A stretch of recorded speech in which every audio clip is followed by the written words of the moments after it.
Alright, guys. So today I'm going to be going over my thoughts of Kings Island before I visit September 4th and 5th of 2021.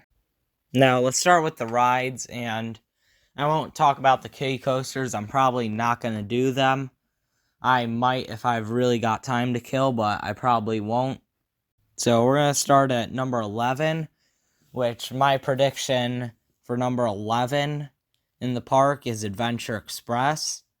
I don't know, this ride is a mine train. It's probably not gonna do much. I've seen the end lift hill, like with the monkeys doing the weird fist thing. I don't know. It looks interesting, but I don't know. It doesn't look like the greatest thing out there, so that's why it's coming in at my number 11 prediction. Now, I think the number 10 spot in the park will be Racer. Now, I probably will do both sides at some point. So that I will be counting that as 2 credits. I'm just gonna say Red Racer 10, Blue Racer 11, because red's my favorite color. But yeah, these look pretty dull for out and back woodies. I hear they don't give the greatest airtime, if any. The racing aspect's obviously cool and probably good views of Orion, but other than that, yeah, they don't look too great. So for the number 9 spot, I'm predicting a clone of a ride I've done at Canada's Wonderland, which is Backlot Stunt Coaster. Yeah, this ride's nothing too crazy.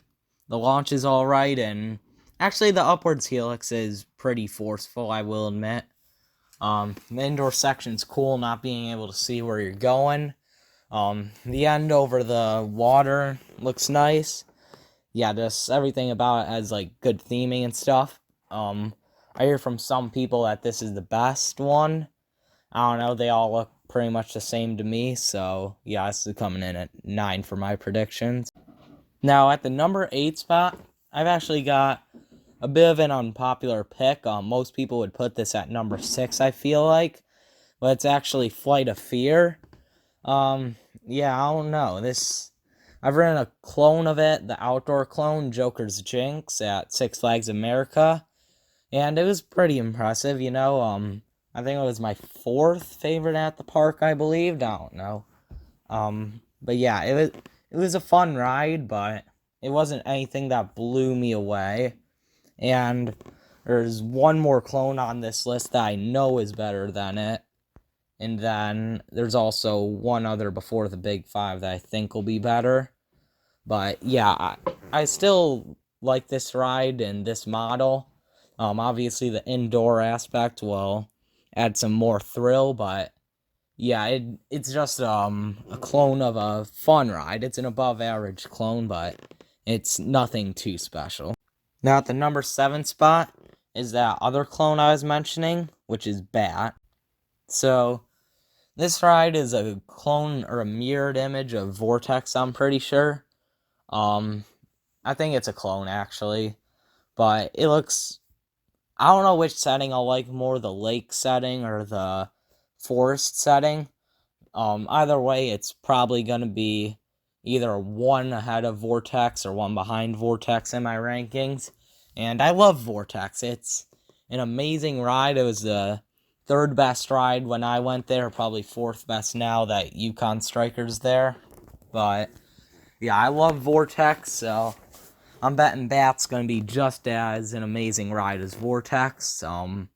This thing looks amazing. I mean, it is amazing from experiences with Vortex, but yeah, I'm just really excited to actually get on all 4 aero suspended coasters in the country. And right now, Ninja's my favorite, but we'll see about that when I ride Bat.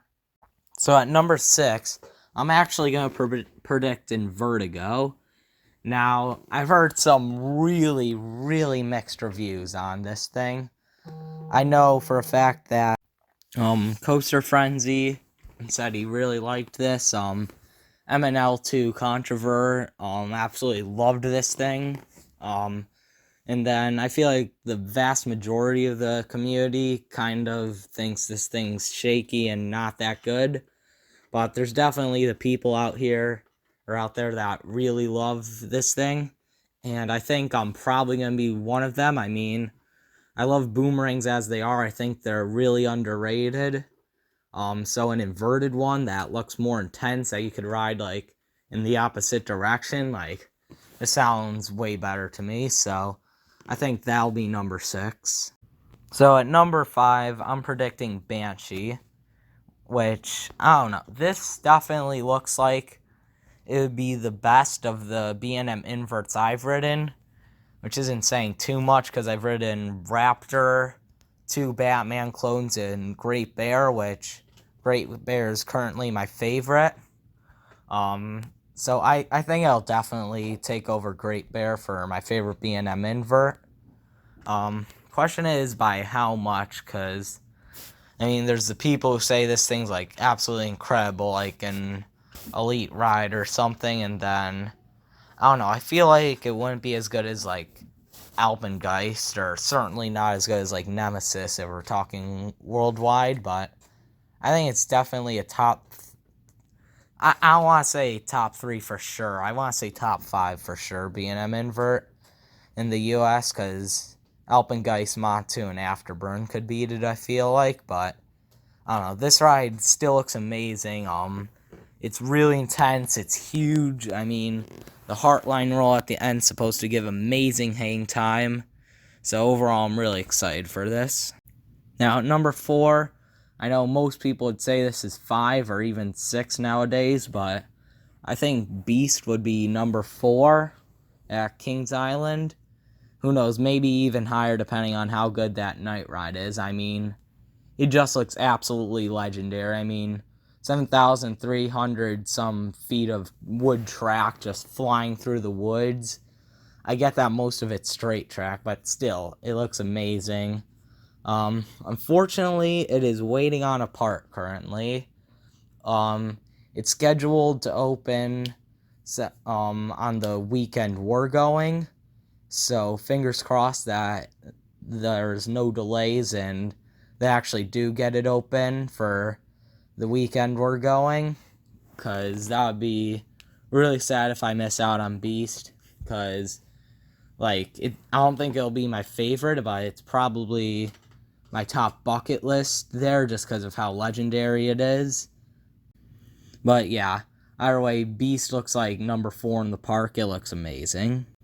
Now, number 3, I am predicting Mystic Timbers. A lot of people like Coaster Studios, Canopy Coasters, like all those guys, like say it's the best in the park, it's the best GCI in the US, like I'm not too sure of that. I still think Thunderhead looks like best GCI in the US, but yeah, Mystic looks really good. It just looks like nonstop airtime.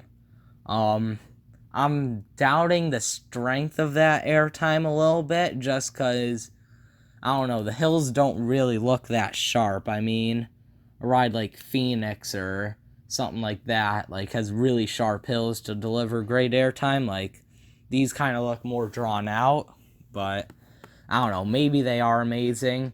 If any ride besides my number 1 spot, which you'll find out in a little bit, is going to be my number 1, it's definitely Mystic, I think. Yeah, my number 2 prediction is Diamondback, which means number 1 prediction is Great Pumpkin Coaster. No, it's Orion. Yeah, Orion just looks, I don't know, it looks like 1 spot above Leviathan in my rankings. It looks a bit more unique with, like, the wave turn and the weird hill before the brake run. But Diamondback, on the other hand, I don't know, kind of just looks like mid to lower tier hyper. I think looks very similar to Behemoth. I think it'll be 1 above in my rankings, honestly. But yeah, I know of very few people who think this, but I know, like, Airtime Thrills thinks this thing's, like, in his top 10.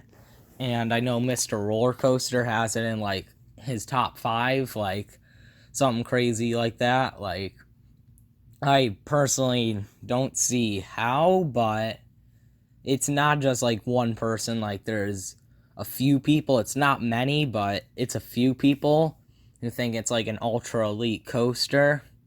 So if that's the case, dang, I'm excited for Diamondback, but I personally think it's just going to be a mid-tier hyper, which is still amazing, still in my top 15 if it's a mid-tier hyper, but I don't see it being the ultra elite coaster, like top 5 I've ridden that some people make it out to be.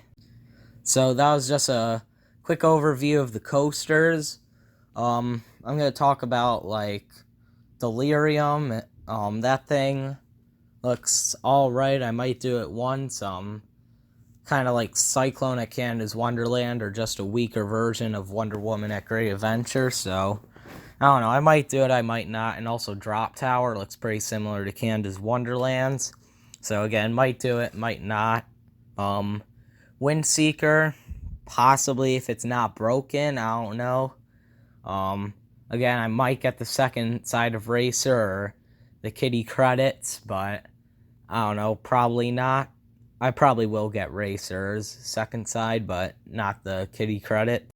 And also another thing to note, we are getting Platinum Passes for this year for the Cedar Fair chain, so we're going to be going to a lot of Cedar Fair parks next year. That's going to be our big Cedar Fair year next year, so King's Dominion, Dorney, Cedar Point, like a ton of places, so that'll be cool. And also, we're planning on getting Fast Pass on Saturday. Sunday, we're only staying a few hours because I've got an NNL competition in Columbus halfway throughout the day, so we'll stay a few hours Sunday, get a few extra rides in, but we're not wasting our money on Fast Pass for a few hours.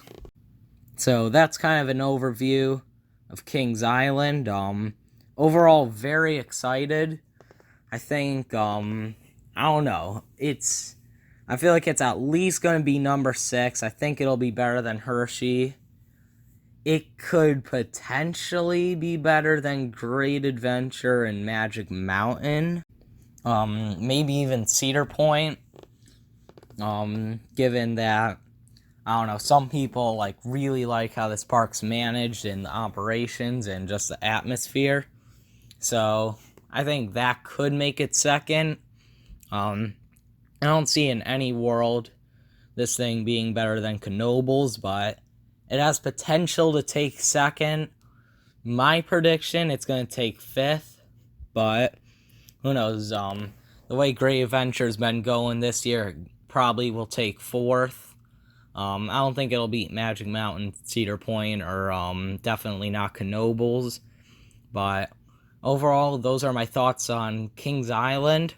Hope you guys enjoyed this video.